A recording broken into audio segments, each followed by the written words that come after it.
নড়াইলে YouTube দেখে mulching পদ্ধতিতে সবজি চাষ করে তাক লাগিয়ে দিয়েছেন এক তরুণ উদ্যোক্তা।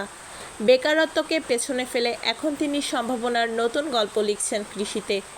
পড়াশোনা শেষ করে দীর্ঘদিন বেকার ছিলেন নড়াইল সদর উপজেলার কলোড়া ইউনিয়নের বাহির গ্রামের যুবক রিয়াদ মোল্লা। কিন্তু থেমে থাকেননি তিনি। ইউটিউব আর ফেসবুকে মালচিং পদ্ধতিতে সবজি চাষের সফলতার গল্প দেখে বদলে যায় তার চিন্তা। যেই ভাবনা সেই কাজ। চাচাতো ভাইকে সঙ্গে নিয়ে পার্শ্ববর্তী নিরালী গ্রামে ৮৩% জমি লিজ নিয়ে শুরু করেন মালচিং পদ্ধতিতে সবজি চাষ। ইউটিউব থেকে ভিডিও দেখে আমি এই কৃষিকাজে উদ্বুদ্ধ হয়েছি। হয়ে আমি আমার চাচাতো ভাইয়ের জমি ৮৩% জমি লিজ নিয়ে আমি আর আমার আর এক চাচাতো ভাই দুইজন মিলে এই কৃষি প্রজেক্টটা চালু করেছি। তার এই প্রকল্পে রয়েছে হাইব্রিড জাতের বেগুন, মরিচ, ধুন্দল, তরমুজ ও ডাঁটা। রিয়াদ বলেন, মালচিং পদ্ধতিতে অনেকেই সফল হয়েছেন। এমন ভিডিও ইউটিউবে আর ফেসবুকে দেখে আমি অনুপ্রাণিত হই।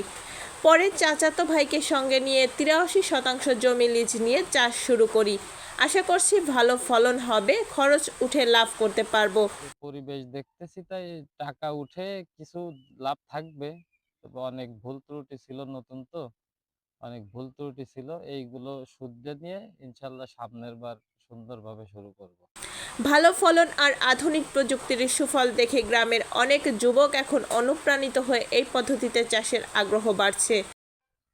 আমাদের গ্রামের রিয়াদ ভাই, সে দেখছে এই নতুন ভাবে চাষটা শুরু করছে। তা দেখছি এখানে চাষাবাদ যে উনি করছে, এটার ফসল অনেক ভালো হয়েছে। তাই এটা দেখে ভাবতেছি যে আমরাও এইভাবে চাষাবাদটা শুরু করব। রিয়াদের এই আধুনিক প্রযুক্তির কৃষি ব্যবস্থা দেখে স্থানীয়রা তাকে সাধুবাদ জানিয়ে উত্তরোত্তর সাফল্য কামনা করছেন। এখানে উনি মালচিং পদ্ধতিতে যে সবজি চাষ করেছে, যে কৃষিকার্য করেছে, এটা অত্যন্ত ভালো হয়েছে। এবং আমি মনে করি যে বেকার যারা আছে তারা যদি এই কাজ করে তাহলে তাদের জীবনে স্বাবলম্বিত হতে পারবে, তারা জীবনে ভালো একটা পরিবেশে যেতে পারবে। তবে আমার মনে হয় নড়াইল সদরের একটা দৃষ্টান্ত স্থাপন করার মতো একটা পরিবেশ হয়েছে এখানে।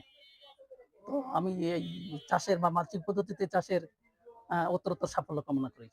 স্বল্প খরচে বেশি ফলন আর আগাছা নিয়ন্ত্রণে মালচিং পদ্ধতি ইতিমধ্যে কৃষিতে নতুন সম্ভাবনা তৈরি করেছে।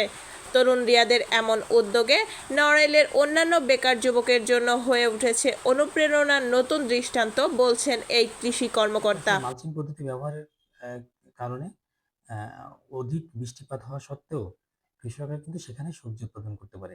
একই সাথে আগাছা নিয়ন্ত্রণ করা সম্ভব, সার এবং বালাইনাশকের যথোপযুক্ত ব্যবহার নিশ্চিত করা সম্ভব এবং তুলনামূলক সেচ খরচ কম দিয়েও ভালো সবজি উৎপাদন করা সম্ভব। অনেকগুলো সুবিধাকে মাথায় রেখেই কৃষকদের মাঝে এই মালচিং পদ্ধতি জনপ্রিয়তা পাচ্ছে। তো আমাদের তরুণ কৃষি উদ্যোক্তা রিয়াদ তার এই কার্যক্রম অত্র এলাকার কৃষকদের কাছে তিনি একজন অনুপ্রেরণা হিসেবে ইতিমধ্যে পরিচিতি পেয়েছেন এবং তার দেখাদেখি অন্যান্য উদ্যমী যে কৃষক উদ্যোক্তা রয়েছেন তারাও এই মালচিং পদ্ধতি সহ আধুনিক কৃষি কার্যক্রমে তারা আগ্রহী হচ্ছে। আমাদের পক্ষ থেকে আমাদের উপসহকারী কৃষি অফিসাররা তাদের পাশে থেকে তাদেরকে এরকম আধুনিক কৃষি প্রযুক্তি বিষয়ক কারিগরি জ্ঞান তাদেরকে বিতরণ করছেন এবং কৃষকরা আগ্রহী হয়ে এই আধুনিক পরিশ্রম আর সঠিক পরিকল্পনা থাকলে কৃষিতেই মিলতে পারে সফলতার চাবিকাঠি, এমনটাই প্রমাণ করলেন এই তরুণ উদ্যোক্তা। Rabeya Basrin Mahi, desk report, Narail.